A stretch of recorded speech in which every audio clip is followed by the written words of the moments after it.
bagian depan sudah ada pengawasan juga dari pihak kepolisian. Sampai saat ini masih sedang melaksanakan proses pemakaman dari jenazah Habib. Dan diketahui pemirsa memang sudah cukup lama, sekitar 24 jam meninggal yang diketahui pada hari Rabu pukul 10 waktu Indonesia Barat pada hari Rabu kemarin.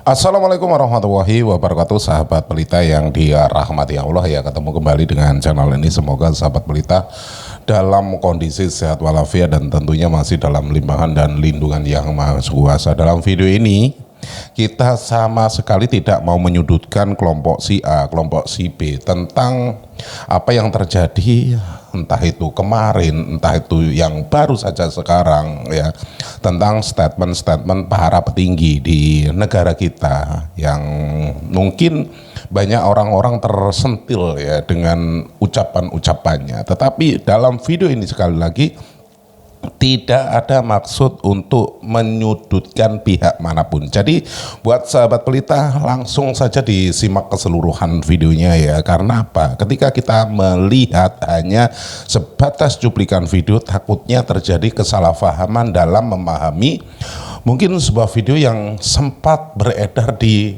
media sosial. Jadi alangkah baiknya menonton videonya sampai dengan selesai, biar apa ya tadi itu, kita tidak gagal paham. Apabila sudah terjadi kesalahpahaman dalam menanggapi sebuah video, nantinya juga terjadi kerancuan dalam pemikiran ketika kita memberikan argumentasi tentang video ini. Jadi sekali lagi ditekankan untuk menyimak videonya sampai dengan selesai. Nah, sahabat pelita, biar tidak gagal paham, langsung saja kita simak bareng-bareng. Tetapi sebelum kita lanjut, buat Anda yang belum dukung channel ini, mohon dukungannya dengan cara di like, di share, dan subscribe-nya. Tombol loncengnya juga diaktifkan biar Anda tidak ketinggalan kabar info terbaru dari channel ini. Monggo disimak videonya. Ini dia, silakan. Assalamualaikum warahmatullahi wabarakatuh. Pada kesempatan ini saya ingin menyampaikan permohonan maaf sedalam-dalamnya dengan hati yang tulus dan ikhlas mengenai apakah penemuan kajian ilmiah itu dari Google. Saya mengarang tentang nasab Habib ini dengan kesimpulan mereka bukan turun Nabi. Bahasa Arab itu sudah 4 kitab. Pertama, kitab Al-Mawahib Al-Laduniyah fi Inqita'i Nasabi Ba'alawi Ibni Ubaidillah. Lihat kitabnya itu ada sekian puluh halaman. Apakah ada yang sama dengan di Google? Tidak ada, karena memang itu hasil tulisan saya. Yang kedua, kitab I'anatul Akhyar fi Jawab Syekh Abdillah Mukhtar. Ini adalah jawaban kitab dari seorang ulama Sukabumi yang menjawab tesis saya. Kemudian saya jawab dengan kitab I'anatul Akhyar fi Jawab Syekh Abdillah Mukhtar. Lihat kitabnya I'anatul Akhyar, apakah kitab itu sama dengan yang ada di Google, ataukah pernah kitab semacam itu dikarang oleh orang lain. Kemudian dalam bahasa Arab juga adalah Al-Bayanud Zahabi fi Duriyatin Nabi. Lihat itu kitabnya, apakah kitab itu adalah kitab yang karya orang lain. Kemudian Al-Qaulul Labib fi Hukmi Talaqqubi bil Habib, itu yang berbahasa Arab. Semuanya bisa di-download di maktabanur.com di Uni Emirat dan arsip.org. Itu semuanya bisa dilihat, semuanya bisa diteliti. Kemudian di dalam bahasa Indonesia, pertama saya mengarang menakar kesahihan nasab Habib di Indonesia. Coba baca dari awal sampai akhir, apakah ada kesamaan di situ dengan karangan orang lain. Kemudian yang kedua adalah terputusnya nasab Habib di Indonesia. Ini yang kedua.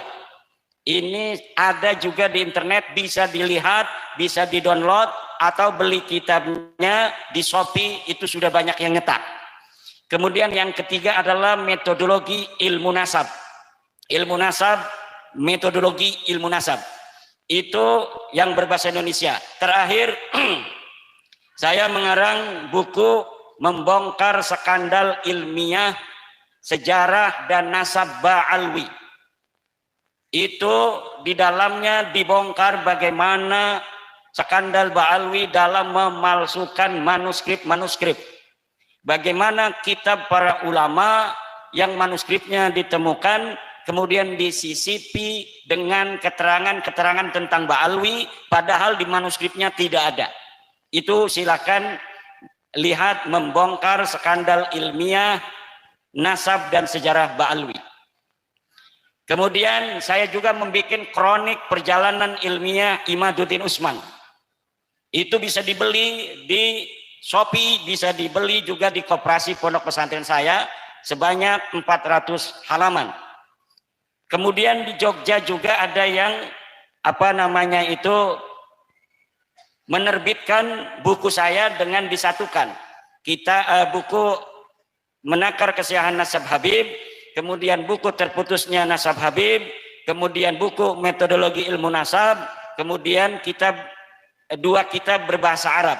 Itu disatukan dalam buku namanya Benarkah Habib Keturunan Nabi? Atau Habib Turun Nabi, benarkah? Tanda tanya.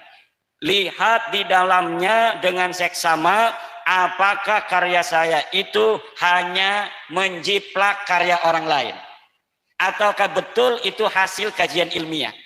Kalau itu hanya dibilang dari Google, maka tidak akan bisa menjawab pertanyaan dari orang lain, dan tentunya Rabita Alawiyah akan mudah mematahkan. Tapi sudah 2 tahun tesis saya itu dipublikasikan, Rabita Alawiyah tidak bisa menjawab. Kenapa Rabita tidak bisa menjawab? Saya mengatakan mereka tidak mungkin bisa menjawab. Kenapa tidak mungkin bisa menjawab? Karena saya sudah mengetahui seyakin-yakinnya di abad 9 inilah mereka mulai memalsukan nasab mereka. Orang yang ada di abad keempat, silsilahnya itu diurut sedemikian rupa, ditambah nama-nama sesuai dengan keinginan mereka, sampai nyambung kepada turunan Nabi yang asli, namanya Ahmad bin Isa. Maka karena saya mengetahui mereka baru menciptakan nasab ini dari abad 9, tidak akan mungkin dapat ditemukan sebuah kitab di abad ke-5, ke-6, ke-7, ke-8 yang menyatakan mereka turun Nabi. Itu impossible. Kenapa impossible? Karena algoritma di abad 9, banyak kitab-kitab yang ada di abad 9 saya pelajari, saya teliti. Di situ terbongkar kebohongan-kebohongannya. Pertamanya mereka itu bukan mengaku Ahmad bin Isa. Mereka mengakunya adalah Ubaid bin Aon bin Ubaid bin Isa bin Alwi bin Muhammad bin Aon bin Hinham bin Aon bin Musa al-Kadhim. Itu awalnya mereka mengakunya begitu. Kemudian karena di dalam kitab nasab Musa al-Kadhim tidak punya anak Aon, mereka rupanya melihat. Akhirnya mereka pindah jalur. Nah, dari pindah jalur inilah diketahui pindah jalur ini pun mereka sebenarnya hanya mencangkok.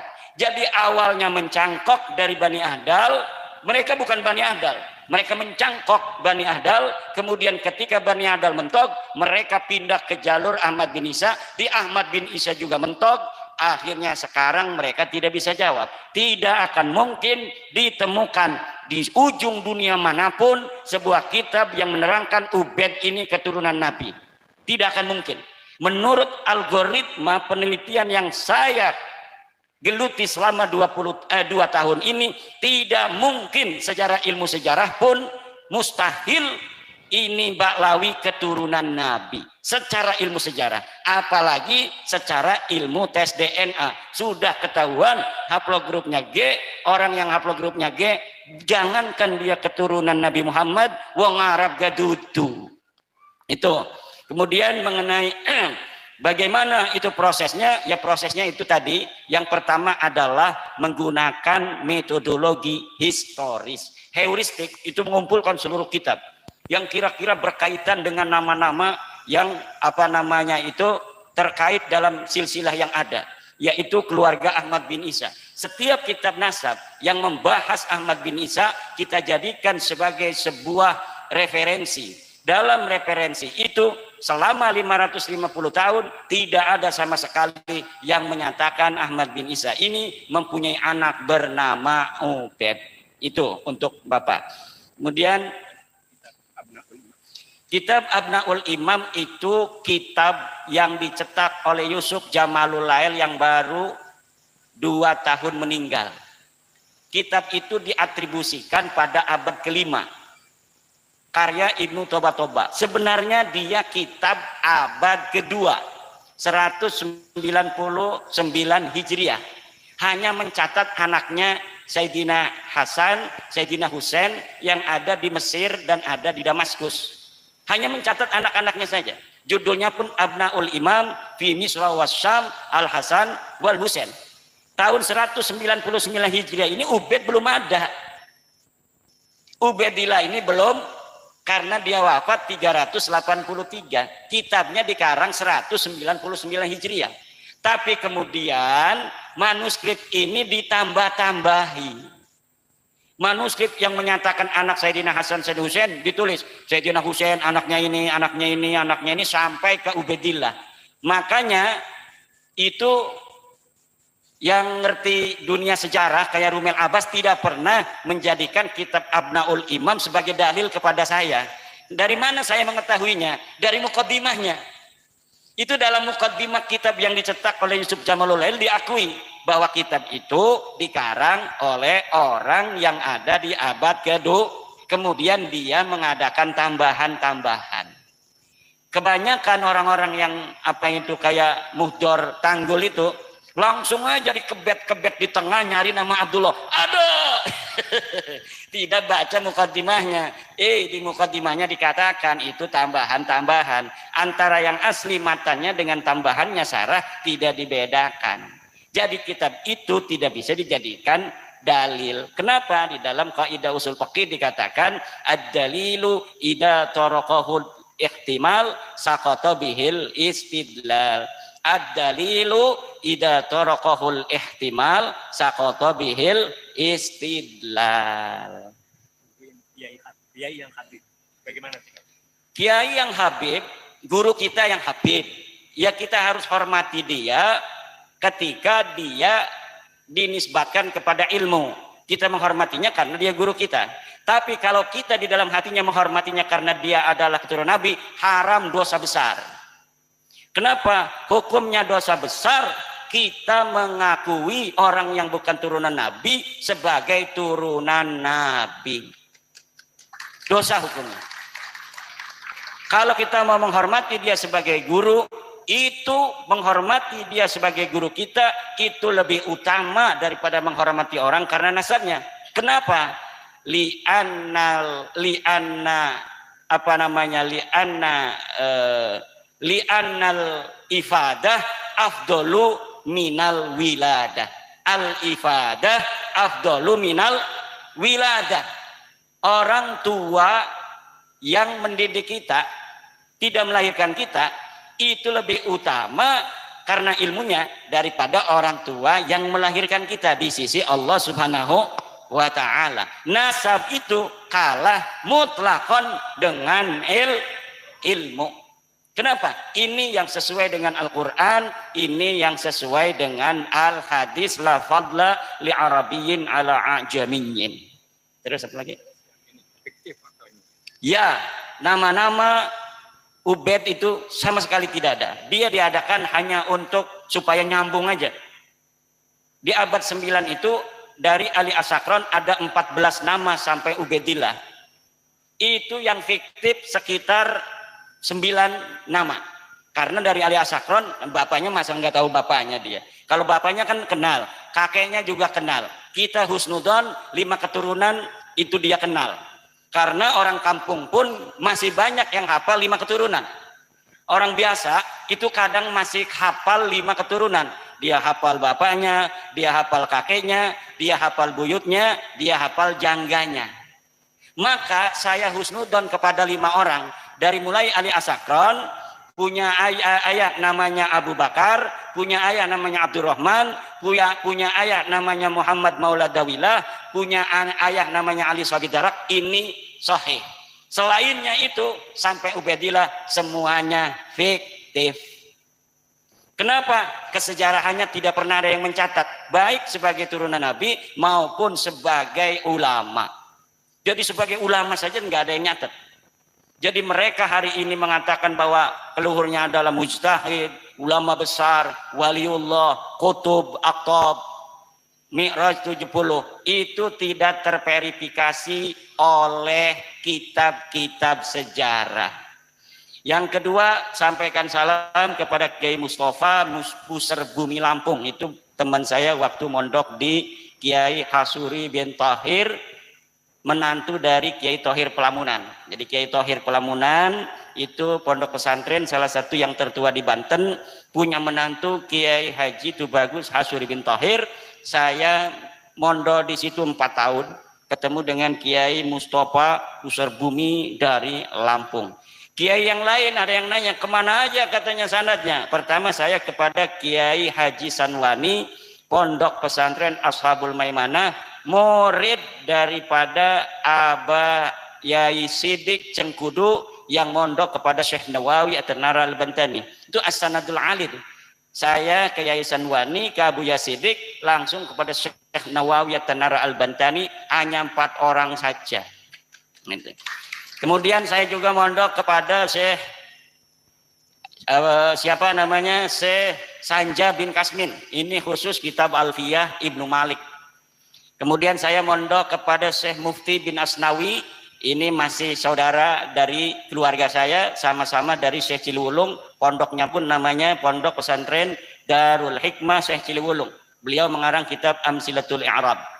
Kemudian juga kepada Abu Yadim Yati. Saya tidak mukim, tapi saya ngaji Qudul Juman setiap malam Selasa kepada Abu Yadim Yati, yang beliau adalah ayah daripada Abuya Muhtadi Dimyati yang sekarang masih hidup.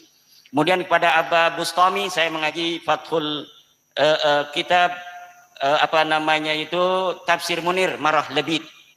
Pasaran kitab Tafsir Munir Marah Labid pada Syekh Bustami bin Sanja. Saya juga pernah di Kaliwungu ngaji kitab Tafsir Jalalain dan kitab Asirul Jalil. Kitab-kitab alat di Al-Wardayani di Sukabumi, kitab Tauhid di Karawang, pesantren Kampung Sawah, Aba Yai Obay Karawang. Demikian. Masalah Ratibul Hadad, kita Nahdlatul Ulama mempunyai istighosah karya daripada ulama-ulama aulia Nahdlatul. Mulai sekarang yang dibaca istighosah, wirid, hijib dari kiai-kiai, ijazah Nahdlatul Ulama. Jangan menggunakan lagi selain wiridan, thariqah dari kiai-kiai kita di Nahdlatul Ulama. Apabila ijazah ini dari kiai-kiai Nahdlatul Ulama, ambil, amalkan. Kalau bukan dari kiai Nahdlatul Ulama, abaikan, tidak akan berkah. Sahabat pelita yang dirahmati Allah ya, keseluruhan video sudah kita simak bareng-bareng ya. Semoga kita bisa mengambil hikmah dari apa yang sudah kita tonton dan kita bisa menjadikan sebuah pelajaran, entah itu dalam hidup kita, entah dalam kegiatan kita sehari-hari, bahkan dalam bertutur kata. Banyak orang terkeliru ketika menanggapi sebuah video, banyak orang terkeliru ketika melihat ya, entah itu antara suka dan tidak suka yang namanya ketika menonton video itu pastinya sumber-sumber berita yang mungkin ada yang pro, ada yang kontra. Yang namanya berita ya pasti yaitu tadi ada pro dan kontranya, dan di sini kita tekankan apabila kita kontra ketika memberikan sebuah argumen, sekali lagi ketika kita berdiskusi itu harusnya menyatukan misi, biar apa ya, persatuan dan kesatuan kita itu tetap terjaga, sahabat pelita ya. Banyak dari kalangan kita itu ya, sekali lagi ketika pro dan kontra, yang kontranya itu karena mungkin kurang suka, yang ketika pro itu janganlah memandang atau melihat sesuatu dari kacamata Anda sendiri dan memaksakan kehendak ketika memberikan sebuah argumen.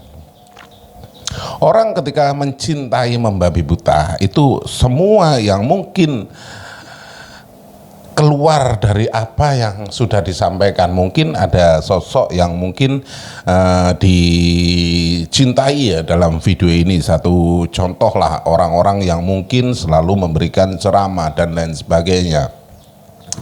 Dan orang itu kebetulan merupakan idola ya, junjungan lah katakanlah ya, seperti itu.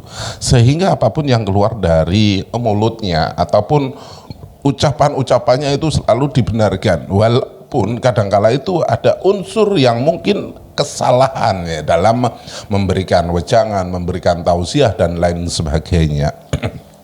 Jadi tekankan ketika melihat sesuatu ataupun mendengarkan sesuatu itu, lihat, dengarkan apa yang dibicarakan, bukan lihatlah siapa yang berbicara. Karena ada kerancuan ketika kita melihat siapa yang berbicara, pastinya begitu. Karena di kalangan kita itu ketika melihat ketika ada orang yang memberikan sebuah nasihat ataupun sebuah petunjuk, pasti akan dilihat siapa orangnya, bukan apa yang dinasihatkan. Inilah ya, sekali lagi yang ditekankan, jangan melihat sosok, tetapi dengarkan apa yang disampaikan. Walaupun sosok itu mungkin ya dalam pandangan kita itu merupakan seorang yang alim, yang mungkin ya dalam kacamata kita itu tidak pernah melakukan kesalahan, tetapi apabila memberikan statement ataupun nasihat ada unsur kekeliruan, langsung katakan oh salah. Bukan begitu ya, walaupun kita meminta nasihat, tetapi apabila nasihat itu malah menjerumuskan, kita pun bisa menolaknya, sahabat pelita ya. Karena dalam diri kita itu harus bisa berpikir secara nalar, sahabat pelita ya. Dan tentunya banyak dari kalangan-kalangan kita itu selalu yang mungkin dalam ranahnya dianggap sebagai alim, ulama dan lain sebagainya, tetapi dalam konteksnya itu selalu membuat keonaran, entah itu memprovokasi jamaahnya untuk tidak setuju dengan pemerintahnya dan lain sebagainya. Kan banyak seperti itu ya, mengajak mengadu domba antar sesama. Dari sinilah kita harus paham, harus jeli dan bisa mengkoreksi apa yang harus kita sortir ya, apa yang harus kita simak ya. Jadi buat sahabat pelita yang dirahmati Allah, gunakan akal pikiran yang waras, biar apa? Biar tidak konslet. Terima kasih sudah klik video ini, dan apabila video ini bermanfaat, jangan lupa di like, di share sebanyak-banyaknya, dan tinggalkan jejak Anda di kolom komentar. Di akhir video sekali lagi izinkan saya mohon maaf yang tak terhingga apabila ada unsur kata-kata saya yang mungkin kurang berkenan di hati Anda, karena yang namanya orang itu ketika memberikan ucapan, memberikan salam itu mungkin ada yang terkeliru. Jadi sekali lagi izinkan saya mohon maaf yang tak terhingga. Di akhir video, terima kasih dan saya akhiri wabillahi taufiq wal hidayah. Wassalamualaikum warahmatullahi wabarakatuh.